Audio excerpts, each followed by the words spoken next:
I don't have like a big promise for you. I'm telling you to go to iPromise. iPromise.com, EYE promise.com. You tired of staring at screens all day? Do your eyes hurt? Are they red? Are they dry? Do you have headaches? Do your kids suffer these same symptoms? If so, and I know the answer is yes, you need iPromise.com. You need Screen Shield Pro. You need Screen Shield Teen. These products are unbelievable. What you're doing is protecting your eyes from the inside. These are supplements that protect your eyes. Think about it as a sunscreen for your eyes. That's what I Promise. That's what Screen Shield Pro and Screen Shield Teen is doing. And by the way, these are all natural vitamins, okay? They're formulated by optometrists. I Promise is a local company. They're founded and headquartered right here in St. Louis. It's time to protect your eyes. It's time to go to iPromise.com. That's EYE promise.com. Put in the promo code BT. You're going to get 50% off your order. You can't go wrong. Protect your eyes. Protect your kids' eyes. It's iPromise.com.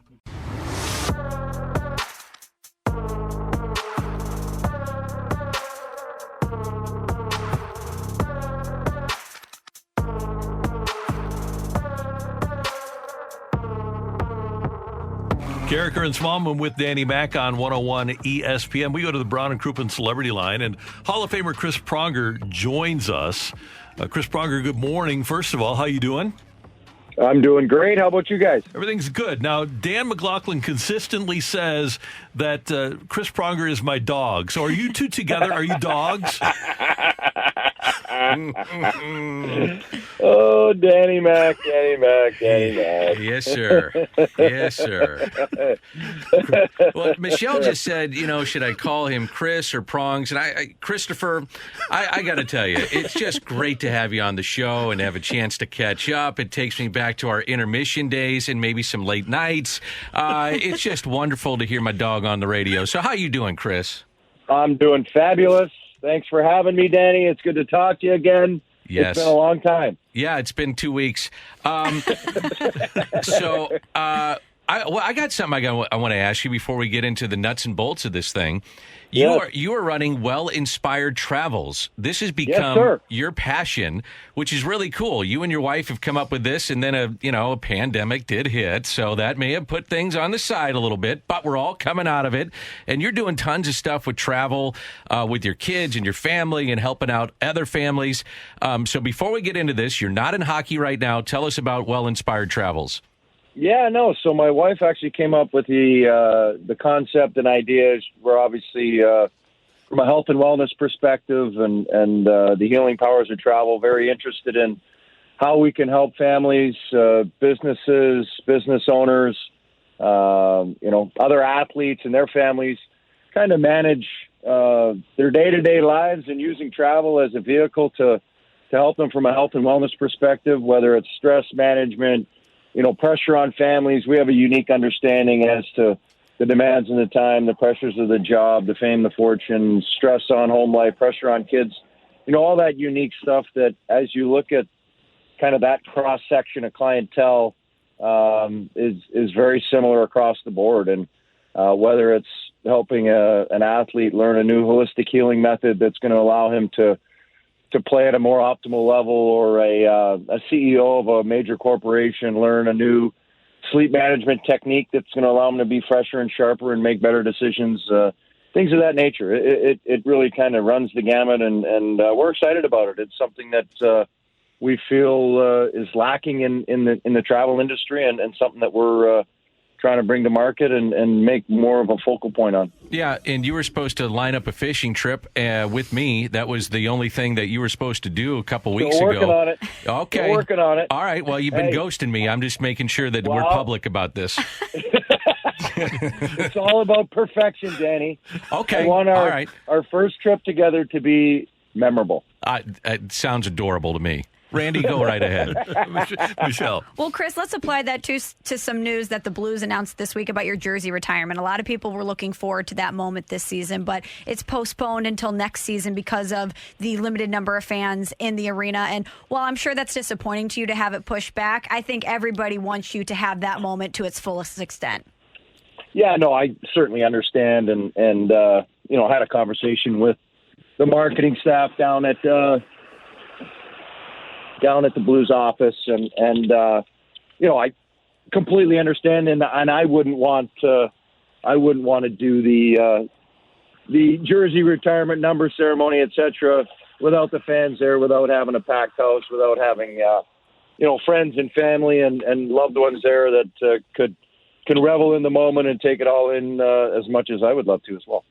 Prongs, Dan says I care too much about jersey numbers. Obviously, your number 44 is being retired here. You wore 25 in Anaheim, 20 in Philly. And obviously, you didn't go overboard in trying to get 44 in those places. But how important was 44 to you? It was very important. I think when I turned pro, I originally wanted number 4 for no particular reason. Wink, wink. Yeah, wonder who wore that. Yeah, but Eric Weinrich had it when I got to Hartford, and then so I was like, well, I'll just double it up and I'll make it 44. So there was no real rhyme or reason to 44. Then I was 44. Then when I got here, 4 wasn't available, so I kept 44, and then 44 was just my number.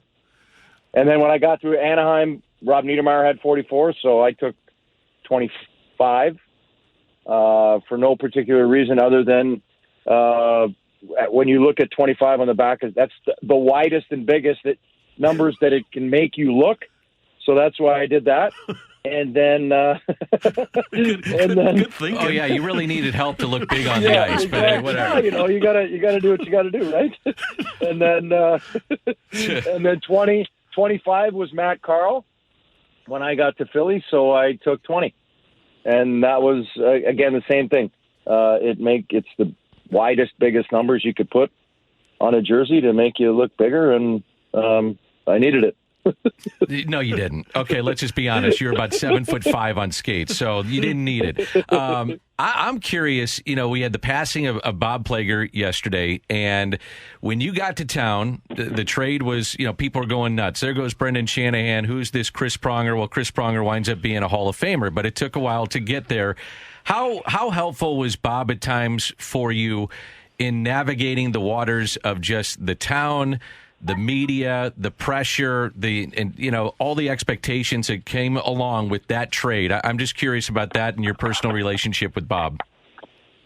Well, great relationship with Bob. Obviously came in here under a tremendous amount of pressure, being traded for a fan favorite and at the start of my career. And obviously things didn't go swimmingly when I first got here with being on the fat squad or the taxi squad with Furzy and on the bike committee, and being booed for the first 3 quarters of the season, actually until I did a number of conversations about this the last few weeks. When we got Gretzky, it really kind of took a lot of pressure off me, allowed me to kind of get out of the spotlight. All eyes were on him and kind of what he was doing, and people kind of turned their focus towards him and kind of left me alone and allowed me to just kind of fall into a rhythm and find my game again and realize what made me successful and how I needed to play to be the best version of myself. And ultimately, that playoff, I started to kind of come into my own and play my long-standing style and read and react and just play the game the way that I know how. And so I'd like to thank Gretz, but also Bobby, Mr. Blue, long conversations with him, and obviously a wealth of knowledge and somebody that always had a shoulder to lean on and an ear to bend. And who better than Bobby with his personality and ability to kind of take the pressure and stress off of situations and kind of make you feel comfortable and allow you to talk and be yourself. There was nobody better than Bobby. Hall of Famer Chris Pronger with us on 101 ESPN. Prongs, you brought up number 99, and even though you only played like 2.5 months with him, I get the sense that maybe some of the nuance in your game came from him. Even though there were only 18 regular season games and those few playoff games, did he teach you some things as a young player that you carried throughout your career? Well, I think when you look at where he was with his status in the game and, in the global sports community, if you will, and how he handled himself with his teammates, the media, the fans, the notoriety, all eyes were on him at all times. I think it was pretty impressive how he managed his day-to-day life, and knowing that the scrutiny and the eyeballs that were on him, it was impressive. And I got a lot out of it. How he, always stuck around, answering questions, always doing media obligations and things like that. You realize, from a star status perspective, and what it takes to be at that level, and what you have to do to continue to help grow and build the game, and all the rest of that. It's something that I got a lot out of. I think I used a lot of that further on into my career as my status kind of grew, and handling the media, and not necessarily the way he would. Oh, you were an absolute peach. Andy Strickland loved you. In my own way, I think, he was his own true self. And I think, much like Bobby Plager and a lot of the other players that I was able to play with, you have to be true to your identity and true to yourself. And it's got to be genuine. You have to be yourself. And I think that's something that I learned from Wayne, especially, is just be yourself. Talk. You don't have to have, always giving a quote. I didn't use the cliched lines of yesteryear and all the things that people do not want to hear. I just tried to give a straight up answer, and I think the media respected that, and I think the fans respected that. Chris, one thing that we've heard from so many members of the Blues organization and in the Blues family over the past 24 hours about Bob Plager is the reverence he had for the organization, how he always wanted people, including himself, to represent the logo on the sweater, not the name on the back. So I'm just curious, when you came to town, what did he tell you or teach you about the respect factor of the organization with the community? How did he maybe pass along some knowledge to you about that, about having reverence for the organization? Well, I think right away you learn the history of the organization.